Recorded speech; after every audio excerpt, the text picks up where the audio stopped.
Aujourd'hui, dans le fait historique du jour, je voudrais vous parler de l'invention du trombone. Tout le monde sait qu'il a été créé en Mandésie, mais comment? En ma compagnie, dans ce studio, nous avons des célébrités du monde médiatique. D'abord, Bruno Touillon, grand fondateur de Radio Océania. Bonjour Bruno. Bonjour. Il y a aussi Monsieur Joseph Delorion-Lee, le grand directeur du groupe ONP, qui nous fait l'honneur d'être parmi nous aujourd'hui. Bonjour Monsieur Delorion-Lee. Bonjour Alfred. Bruno, Monsieur Delorion-Lee, vous allez nous faire part de vos hypothèses concernant cette invention. Alors, messieurs, qu'en pensez-vous? Personnellement, je pense que cela vient de l'instrument de musique. Il est facile de se rendre compte que les formes sont très proches l'une de l'autre.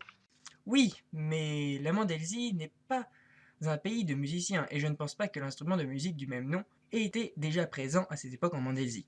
En effet, c'est pourquoi je pense que c'est un explorateur mandésien qui est allé au Pittsburgh et qui a ramené le trombone en Mandésie.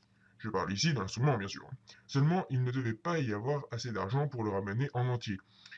Et il a donc fabriqué une miniature avec du fil de fer qu'il a rapporté en Malaisie et où on a trouvé une autre utilisation à ce bout de fil de fer. Très intéressant, Bruno Touillon. Merci pour cette hypothèse. Que pensez-vous, monsieur Delorion-Lee? Comme vous le savez, je suis né à Helsingborg, là où sont fabriqués 90% des trombones dans le monde. Pour autant, je ne connais pas l'histoire de leur création. Je pense que cela vient d'un patron d'une forge qui a voulu à un moment donné rassembler différentes feuilles de papier et qui, pour ce faire, a utilisé un bout de fil de fer entortillé. Tout simplement. Merci, Joseph Delorion-Lee.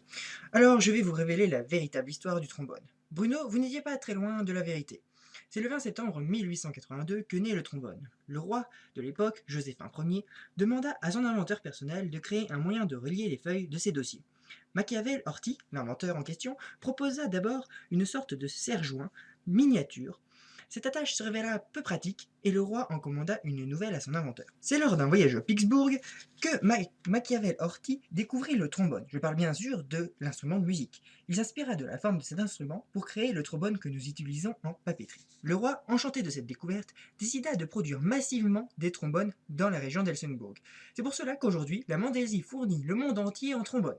Bruno Touillon, vous aviez donc en partie raison, et vous aussi, monsieur Delorion-Lee, puisque le trombone vient bien de la ville d'Helsingborg, et c'est bien là qu'il a été créé.